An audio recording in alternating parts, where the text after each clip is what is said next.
지난주에 우리가 함께 현장 예배를 또 하였고, 또 그 기쁨은 참 말로 할 수 없는 기쁨이었습니다. 그렇지만 또 한 주 사이에 이 코로나 상황이 급변하면서 부득불 오늘 유튜브 예배로 다시 또 전환하게 되었습니다. 제가 참 지혜롭게 잘 했어야 되는데 또 현장 예배를 했다가 다시 유튜브 예배로 돌아가는 그런 일이 생겨서 우리 성도 여러분께 또 죄송하다는 말씀부터 먼저 드리고 싶습니다. 그럼에도 불구하고 우리 유튜브를 통해서 예배하는 우리 사랑하는 성도 여러분의 그 가정과 그 예배하는 그 초소마다 하나님의 크신 은혜가 충만하기를 간절히 소원합니다. 그리고 여러분도 그런 마음으로 이 시간 함께 예배에 참여하시고 또 말씀에 또 집중하시고 주님께 영광 돌리는 시간 되기를 간절히 소원합니다. 유튜브를 통해서 오늘 예배에 참여하는 사랑하는 우리 지구촌 사랑교회 성도 여러분을 주님의 이름으로 또 축복하고 환영합니다. 지금 우리는 영적으로나 육적으로 어려운 시간들을 보내고 있습니다. 영적으로는 우리가 예배로 함께 모이지 못함으로 예배 공동체 가운데 경험하는 그 찬양과 말씀과 기도의 공백이 우리 가운데 너무나 크다는 사실입니다. 그러므로 인해서 우리가 우리의 삶 속에서 때로는 영적인 이 무기력함에 빠져들 때도 있습니다. 여러분들의 지금 영적 상태는 어떠십니까? 정말 영적으로 성령 충만한 그런 삶을 살고 계십니까? 아니면 영적인 무기력함 속에서 지난 한 주를 살아오셨습니까? 다행히도 이 IT 기술이 발전되어서 주일 예배 또 수요일, 금요일 모임을 우리가 유튜브를 통해서 여러분들에게 전해드리고 있고 또 여러분들이 함께 참여해 주셔서 너무나 감사합니다. 또한 그렇지만 그동안 우리가 하나님의 만남뿐만 아니라 예배를 통해서 우리 믿음의 사람들, 믿음의 그 형제 자매들과 함께 나누었던 그 예배의 감동, 그 은혜는 늘 우리 마음 가운데 자리 잡고 있고 또 그리운 그런 마음입니다. 그래서 우리의 마음 한켠에는 어떤 아쉬움이라고 할까요? 유튜브 예배를 통해서 유튜브의 화면을 통해서 예배하는 것들이 조금은 아쉬움은 있다는 사실입니다. 그것은 그 누구도 부정할 수 없을 것입니다. 이런 영적인 어려움, 무기력함을 느끼면서도 우리는 놓치지 말아야 할 것은 우리가 하나님을 향한 그 믿음, 하나님을 향한 그 어떤 우리의 신앙이라는 사실입니다. 절대 놓쳐서는 안 됩니다. 지금 우리가 각각 광야에서 살아가고 있다고 한번 생각해 보십시오. 그렇게 믿고 이 광야의 시간들 속에서 영적인 무기력함을 느끼거나 때로는 외롭거나 힘드는 그 시간들을 통해서 여러분들 하나님을 만나는, 하나님을 찾는 여러분들이 되시기를 간절히 소원합니다. 이 작업은 여러분뿐만 아니라 저에게도 적용되는 말씀입니다. 여러분들이 이곳에 아무도 없지만 카메라를 통해서 여러분들의 가정을 계신 여러분들과 함께 예배한다는 것이 또 저로서는 그렇게 쉬운 일은 아닙니다. 그러나 바로 이곳이 나의 인생 가운데 그 광야의 시간이라고 생각하면서 이 광야의 시간, 이 광야에서 하나님을 찾고 또 이 때로는 무기력함 속에 빠질 때마다 하나님을 더욱더 부르며 나가는 성숙할 수 있는, 성장할 수 있는 그런 시간이 되리라 믿고 이 광야의 시간을 보내고 있습니다. 그러면 여러분, 이 광야 가운데서 여러분들이 무기력함 속에서 살아갈 때 우리가 영적으로 회복할 수 있는 것이 무엇일까요? 우리가 함께 모이지는 못하지만 그럼에도 불구하고 이 영적인 회복을 위해서는 여러분들 가운데 찬양과 말씀과 기도가 있어야 한다는 것입니다.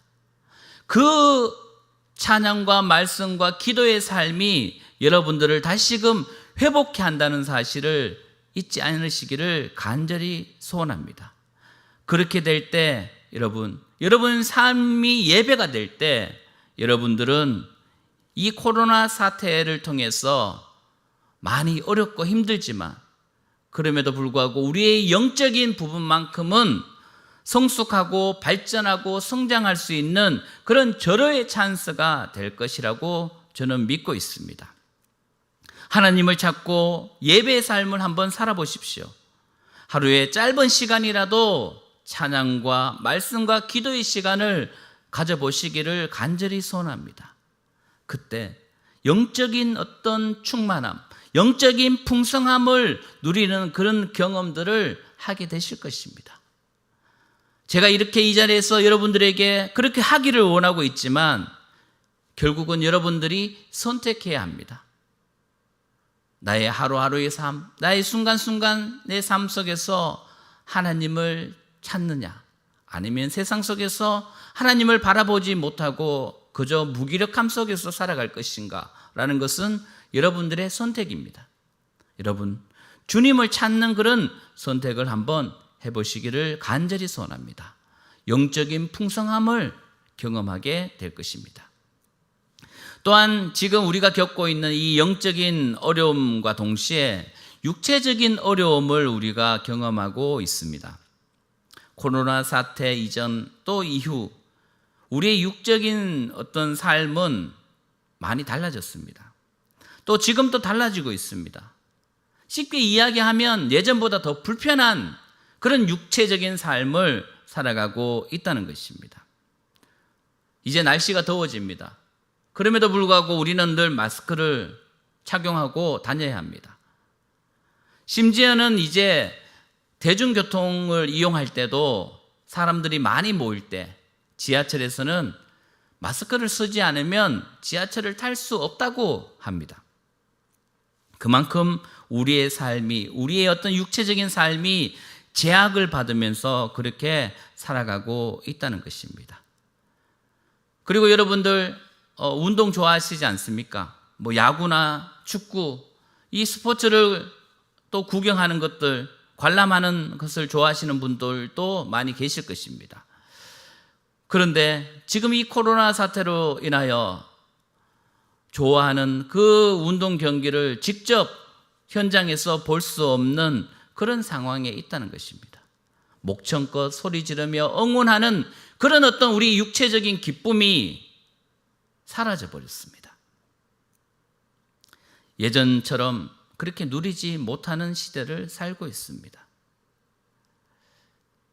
또 이 육체적인 만족을 채우기 위해서 많은 젊은이들은 춤추고 또 술을 마시면서 그렇게 그런 시간들을 보내는 그런 젊은 친구들도 많이 있습니다. 지지난주죠. 연휴 기간 동안 전국에서 서울로 모인 것 같습니다. 많은 젊은이들이 저 이태원에 있는 클럽에 가서 신나게 춤추고 놀고 그렇게 즐겼던 그런 청년들이 많이 있었던 것 같습니다. 그들에게 육체적인 어떤 기쁨을 그들이 누리고 싶어서 이 먼 곳까지 그들이 왔습니다. 그런데 육체적인 그 기쁨을 누리려다가 오히려 바이러스에 노출되어서 지금 고통당하고 있는 우리 젊은 친구들이 너무나 많습니다. 그리고 아직도 보이지 않는 곳에서 두려워하고 염려하는 그런 젊은이들이 많이 있습니다. 더욱 안타까운 것은 자신의 그 확진자의 직업을 정확하게 이야기하지 않음으로 인해서 방역당국이 혼선을 겪어 또 그 사이에 확진자들이 늘어나는 그런 일들이 있었습니다. 단 한 가지 이유, 육체적인 즐거움, 이 즐거움을 만족시키기 위해서 일어난 결과가 지금 우리가 겪고 있는 이런 상황이라는 사실입니다. 젊은이들이 혈기왕성해서 그 열정을 술과 춤으로 풀고 싶은 그런 마음은 어쩌면 개인적인 자유일 것입니다. 그렇지만 그 개인적인 자유가 오히려 공동체의 안전을 위협한 그런 결과로 나왔습니다. 앞으로는요, 우리의 어떤 육체적인 즐거움을 예전처럼 누릴 수 없을 것입니다. 많은 제약을 받으면서 살아갈 수밖에 없는 그런 시대가 지금 우리가 살아가고 있는 이 시대라는 사실입니다. 그런데요, 참 아이러니한 것은, 참 놀라운 것은 이 코로나 바이러스로 인해서 인간은 고통받고 있는데 하나님의 이 창조물, 자연 세계는 오히려 예전의 모습으로 되돌아가는, 회복되는 그런 일들이 일어나고 있습니다. 인간의 육체적인 즐거움은 점점 제약을 받고 있지만 자연은 더욱 자신의 아름다움을 뽐내고 있는 것을 보게 됩니다. 중국에 있는 그 하늘이 파란 하늘을 보여주고 있습니다. 또 바다가, 또 강들이, 산들이 푸르고 맑게 변하는 그런 모습이 TV를 통해서 우리가 보고 있습니다. 그런 모습들을 보면서 그동안 우리 인간들은 너무 이기적으로, 너무 육체의 즐거움, 만족을 위해서 그렇게 살아오지 않았나라는 생각을 해봅니다. 인간이 누렸던 그 기쁨은 결국 자연을 파괴하는 그런 이기적인 기쁨이었다는 사실을 이 현상을 통해서 우리가 알 수가 있다는 것입니다. 그래서 여러분, 우리의 영적인 무기력함은 다시 회복되어야 합니다. 우리의 영은 더욱더 풍성해야 하고 우리의 영으로 누리는 것들은 더욱더 왕성해지고 또 풍성해지고 회복되어야 된다는 사실입니다. 왜냐하면 인간은 영적인 존재이기 때문에 영적 회복을 통해서 우리가 인간됨을 깨닫고 또 우리가 풍성한 삶을 그렇게 살아갈 수 있다는 것입니다. 반면에요, 우리의 육적인 그 기쁨과 쾌락은 이제 어느 정도 제약을 받아야 합니다. 그래야지만이 공동체가 살 수 있고, 그렇게 해야지만 하나님이 만드신 이 피조 세계가 회복될 수 있다는 것입니다. 그런 세상을 우리가 살아가고 있습니다. 이것이 바로 인간과 자연, 즉 하나님의 피조 세계의 아름다움, 그 공존의 법칙이기 때문입니다. 이러한 삶이 바로 하나님이 기뻐하시는 삶, 하나님이 원하시는 우리 인간의 도리, 더 나아가서 예배라는 사실을 우리는 잊지 않기를 간절히 소원합니다. 오늘 본문의 말씀은 그리스도인이 이 세상을 어떠한 삶으로, 어떤 예배의 삶으로 살아갈지에 대해서 구체적인 그 삶의 모범을 우리에게 말씀하고 있습니다. 오늘 읽었던 이 본문은요, 그 부제가 무엇이냐면 하나님이 기뻐하시는 삶이라는 것입니다. 하나님이 기뻐하는 예배, 하나님이 기뻐하는 제사가 어떤 것인지를 오늘 본문의 말씀을 통해서 우리에게 알려주고 있습니다. 먼저 서로 사랑하기를 계속하라라고 그렇게 말씀하고 있습니다. 사랑은요, 멈추어 있는 것이 아닙니다. 사랑은 늘 움직입니다. 사랑은 늘 발전합니다. 사랑은 늘 성장하는 것입니다. 그리고 사랑은 어떤 상황의 조건이 아닌 어느 때나 어디에서든지 동일하게 적용되는 것이 바로 진정한 사랑이라는 사실입니다. 사랑의 실천의 모습으로 오늘 말씀은 손님 대접하기를 잊지 말라라고 그렇게 말하고 있습니다. 이 말씀은 결국 누구를 만나든지 그 사람의 어떤 신분이 어떠하든지 공평하게 대하고 진심으로 대하고 정성껏 대해라라는 그런 말씀입니다. 바로 진실한 사랑의 모습, 그런 자세로 너희의 삶을 살아라라는 그 주님의 말씀이라는 것입니다. 바로 그런 예배를 드리라는 거예요.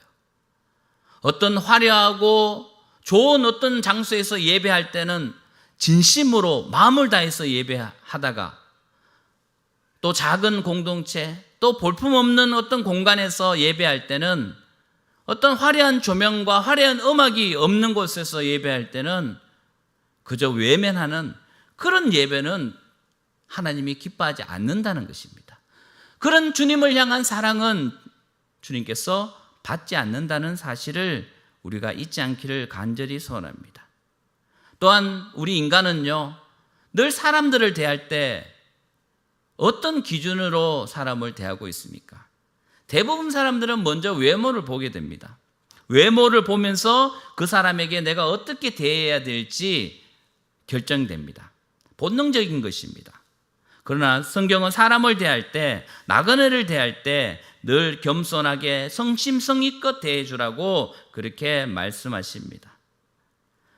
너희들이 만나는 그 사람 중에 천사가 있을 수 있다라고 그렇게 말씀하고 있습니다. 여러분들 설교를 듣다 보면 예화를 많이 듣지 않습니까? 저는 개인적으로 예화를 많이 들진 않지만 이런 예화가 있습니다. 미국 이야기인 것 같습니다. 그 어떤 미국 교회 가운데 백인들이 주로 다니는 교회가 있었습니다. 그 어느 주일에 그 백인들이 다니는 그 교회 예배당에 흑인이 와서 예배 드리려고 했습니다. 그런데요, 결국 그 흑인은 쫓겨나게 됩니다. 이곳은 백인만이 하나님을 예배할 수 있는 그런 공간이다. 흑인들은 흑인 교회에 가라라고 그렇게 쫓아냈다고 합니다. 그래서 실망한 그 흑인이 문 밖으로 나오는데 어떤 사람이 계단에 힘없이 그저 주저앉아 있는 모습을 보았습니다. 그러면서 저 사람도 아마 나와 같은 그런 신세일 거라라고 그 사람 옆에 갔습니다. 그런데 그 사람 옆에 가니까 바로 그분이 예수님이었다는 사실입니다.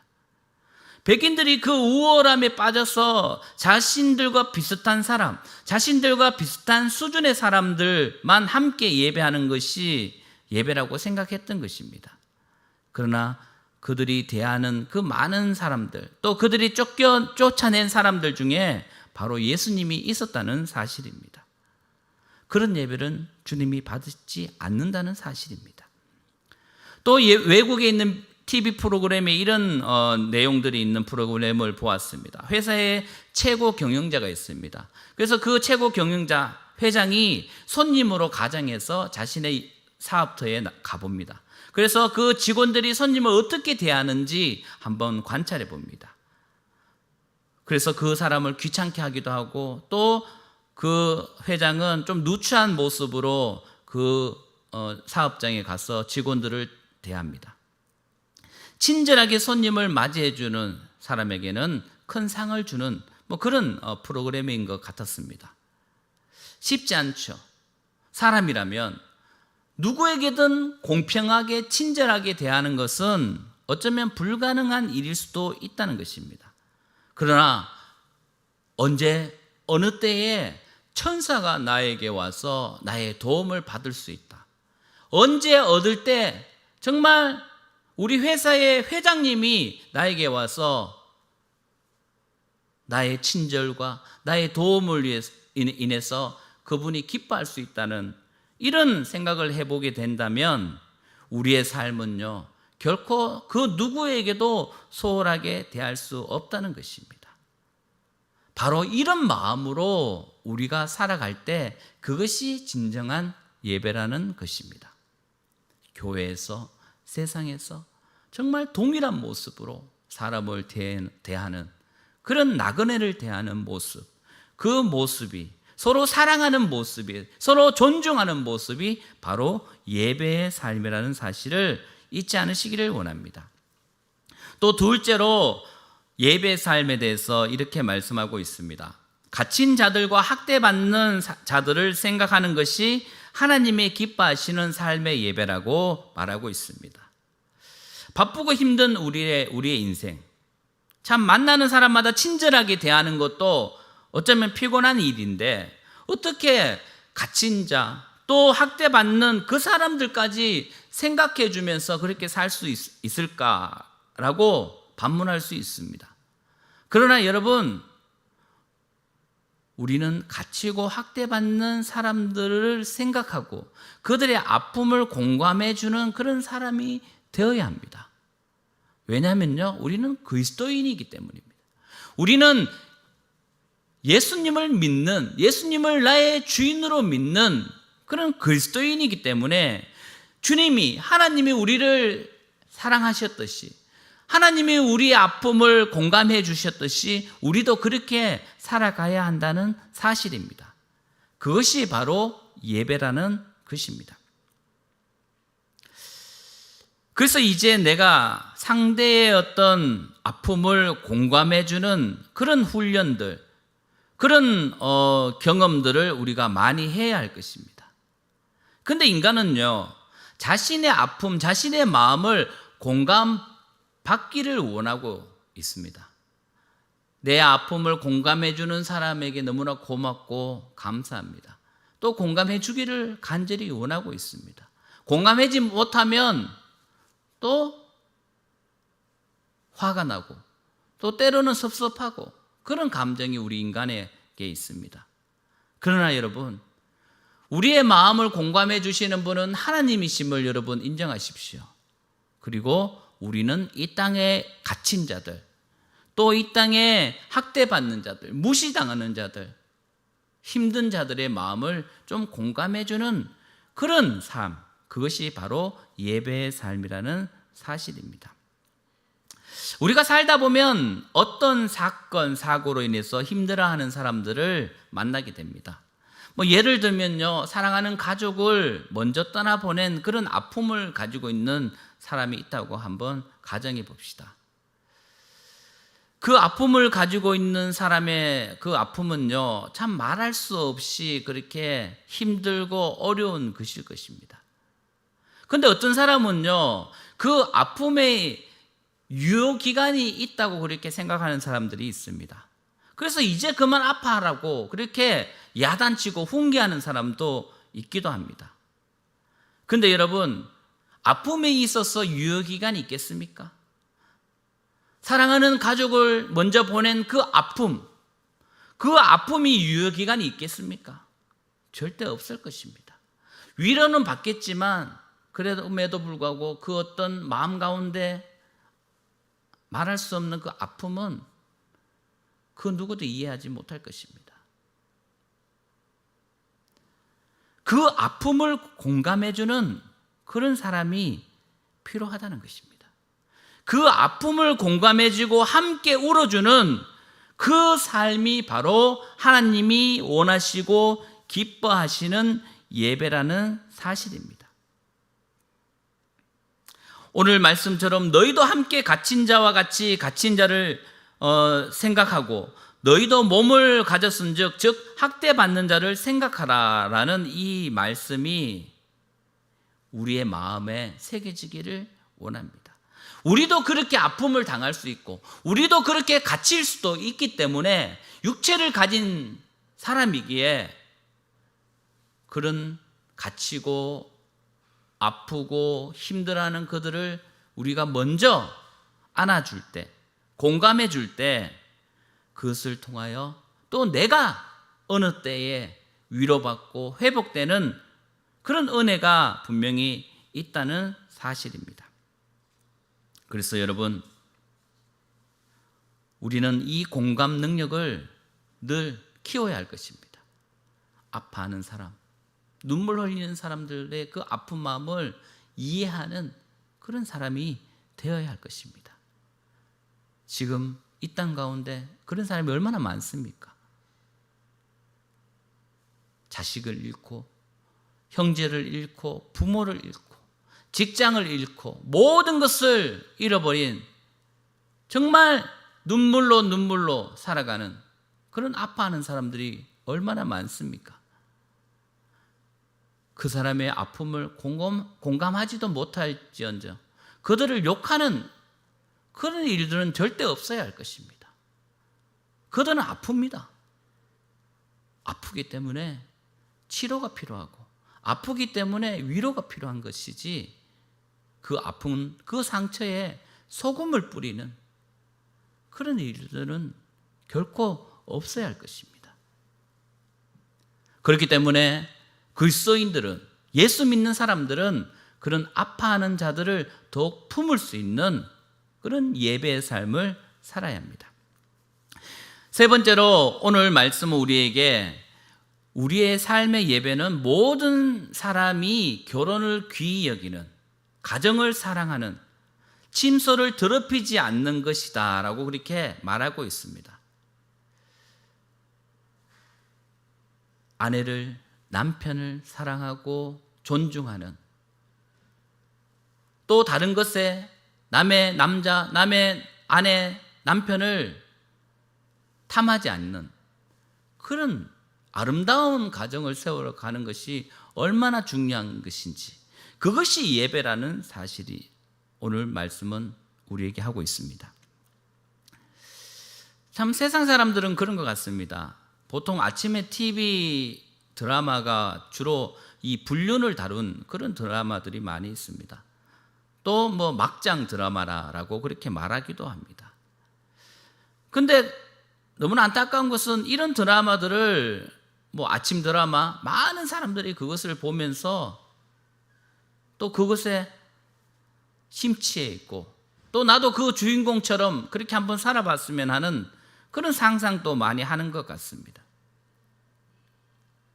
그리고 그런 분위기가 사회 전반적으로 있다는 것입니다.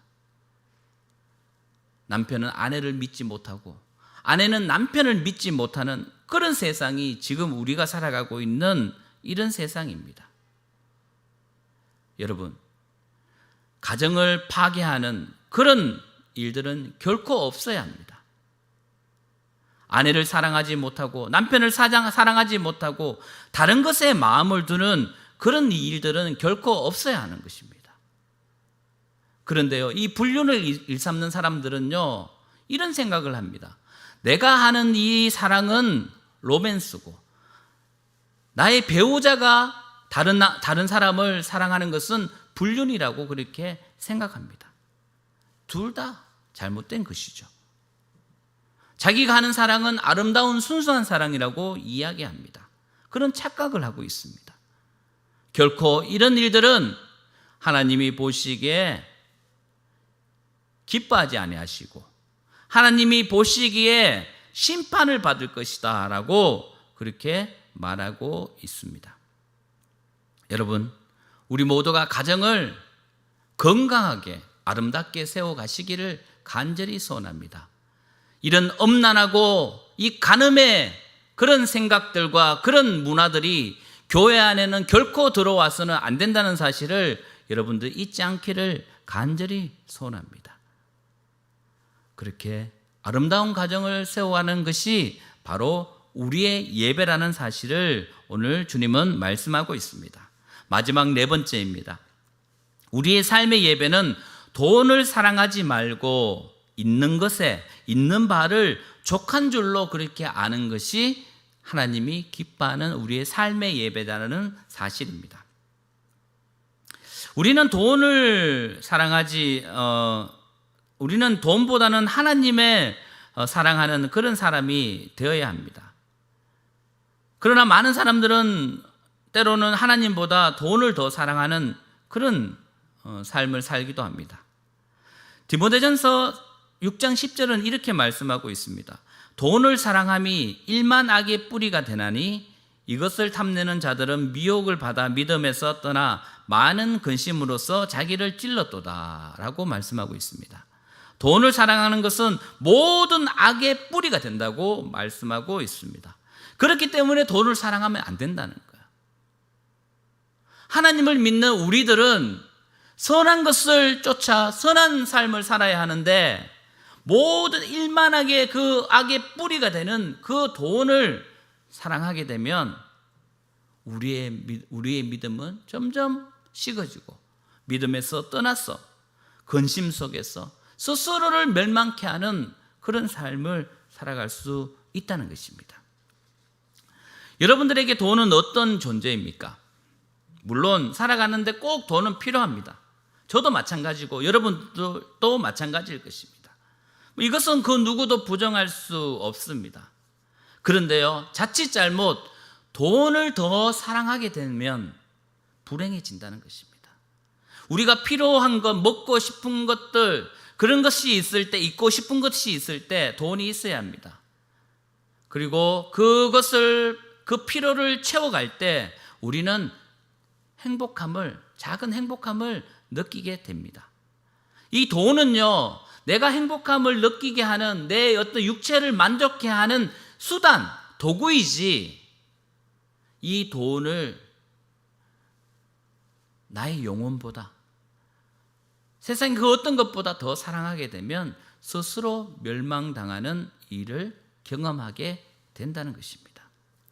여러분, 인간관계에 있어서 인간관계가 좋다가도 인간관계가 깨어지는 그 이유 중에 이 돈이 있다는 사실을 여러분들 모두가 인정하실 것입니다. 아무리 좋은 관계에 있더라도 돈 때문에 서로 원수가 되는 일들이 너무나 많습니다. 형제 간에도 마찬가지입니다. 피를 나눈 형제인데도 불구하고 돈 때문에 원수가 되는 일이 너무나 많습니다. 정말 친한 친구, 그 친구가 있지만 돈 문제로 하루아침에 서로 죽이고 죽는 그런 일들이 우리 사회 가운데 너무나 많이 있다는 사실입니다.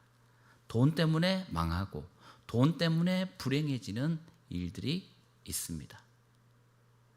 어떤 분은 이런 농담으로 이런 이야기를 하실 수 있습니다. 정말 돈에 맞아서 죽고 싶다. 이런 말을 할 때도 있지 않습니까? 돈다발에 맞아서 죽고 싶은 그런 분들. 그런데 돈다발 때문에 정말 죽는다는 겁니다. 농담이지만 그것이 현실이 될 때 우리는 불행해집니다. 그래서 주님은 우리에게 있는 바를 족한 줄로 알라라고 그렇게 말씀하고 있습니다. 만족할 줄 알아야 한다는 거예요. 내가 가지고 있는 이것에 만족할 줄 아는 그런 삶을 살아야 합니다. 그런데 그 만족은요, 비교로 인해서는 결코 이룰 수 없는 것입니다. 만족은요, 비교가 아닌 감사함으로써 얻어지는 것이라는 진리가 있습니다. 보통 이 비교라는 것은요, 대부분 비교를 통해서 내 자신이 또 내가 가진 것이 초라하고 없어 보인다는 것을 알게 됩니다. 그리고 지난 수요일에도 말씀드렸듯이 비교라는 것은 나보다 조금 낮은 사람과 비교하지는 않습니다. 나보다 많고 나보다 크고 나보다 좋아 보이는 그런 대상과 나를 비교하지 않습니까? 그러다 보면 내가 초라해 보이고 그러다 보면 내가 가진 것이 없어 보이는 것이 일반적입니다. 그리고 나는 저 사람보다 불행하다라고 그렇게 스스로 여깁니다. 그렇기 때문에 우리는 비교할 것이 아니라 감사해야 한다는 것입니다. 또한 우리가 이 돈의 문제에 있어서 또 한 가지 원리가 있는데, 우리는 우리가 가지고 있는 그 형편, 돈, 그 수준에 맞게 감사하면서 살아가야 하는 것입니다. 그런데요, 우리 마음은 또 그렇지 않은 것 같습니다. 특별히 형제 간에 또 친구 간에 마음속에 비교하는 그 비교의식 때문에 친구가 어떤 물건을 사면 나도 그거 사고 싶고, 또 친구가 뭐 결혼식을 하는데 너무 정말 화려한 곳에서 멋지게 하면 나도 그렇게 하고 싶고, 그렇게 친구 따라 더 좋고 화려한 것을 따라 하다 보면 내가 돈이 없다는 것을, 또 그것에 불평과 불만과 또 불행의 결과를 낳게 된다는 것입니다. 결국은 자신의 스스로의 어떤 자존감 문제일 수 있습니다. 그리고 하나님을 향한 어떤 그 우리의 신뢰함의 문제가 될 수 있다는 겁니다. 하나님이 나를 사랑하고 있는 내 모습 그대로 주님께서 존귀하다 하셨다면 우리는 우리 주위에 있는 그 어떤 아름다움을 쫓아 살아갈 필요가 없다는 것입니다. 쫓아 살지 않기 때문에 있는 그 물질로 우리는 행복하게 살아갈 수가 있습니다. 따라가지 마십시오. 비교하지 마십시오. 있는 그대로 감사하며 또 있는 그 모습 그대로 주님을 바라보는 여러분들이 되시기를 간절히 소원합니다. 그래서 여러분, 우리의 삶이 어떠냐에 따라서 우리의 예배가 결정되는 것입니다. 지금 이 코로나 사태 가운데 우리는 이것을 더욱더 우리 마음 가운데 경험하게 됩니다. 함께 모이지 못하니까 주일날 여러분은 가정에서 예배 드리지 않습니까? 그리고 마음 가운데 부족한 그것들을 또 개인적인 시간들을 통하여 하나님으로부터 공급받는 은혜가 있지 않습니까? 또한 여러분들의 삶이 서로 사랑하고 또 서로 어려운 사람을 공감하고 또 가정을 아름답게 지키면서 여러분들은 영적인 그 기쁨을 누리고 있지 않습니까? 특별히 돈을 위해서 돈을 사랑하면서 돈만 쫓아가는 그런 인생이 아닌 하나님의 말씀을 쫓아 하나님을 사랑하는 그런 마음으로 여러분들은 살아가야 할 것입니다. 우리의 믿음의 선배들이 그렇게 살았습니다. 성경에 나오는 그 하나님의 사람들이 그렇게 살았습니다. 우리도 그들처럼, 우리도 예수님처럼 그렇게 살아가야 한다는 것입니다. 그것이 바로 예배라는 사실입니다. 오늘 히브리서 13장 8절 주님은 우리에게 이렇게 말씀하고 있습니다. 예수 그리스도께서는 어제나 오늘이나 영원히 한결같은 분이시다라고 말씀하고 있습니다. 그 한결같은 분이 나를 사랑하시고 나와 함께하여 주시고 나의 예배 가운데 예수님이 참여하여 주시는 그 은혜가 있다는 사실을 여러분들 잊지 않기 원합니다. 그렇게 살아갈 때 우리는 영적으로 풍성한 삶을 살 수 있습니다. 우리의 육체는 비록 불편할지라도 우리의 영이, 우리의 마음이 주님과 함께하는 예배가 될 수 있다는 사실을 여러분들 잊지 않기를 간절히 소원합니다. 기도하겠습니다. 사랑의 하나님 아버지, 감사합니다.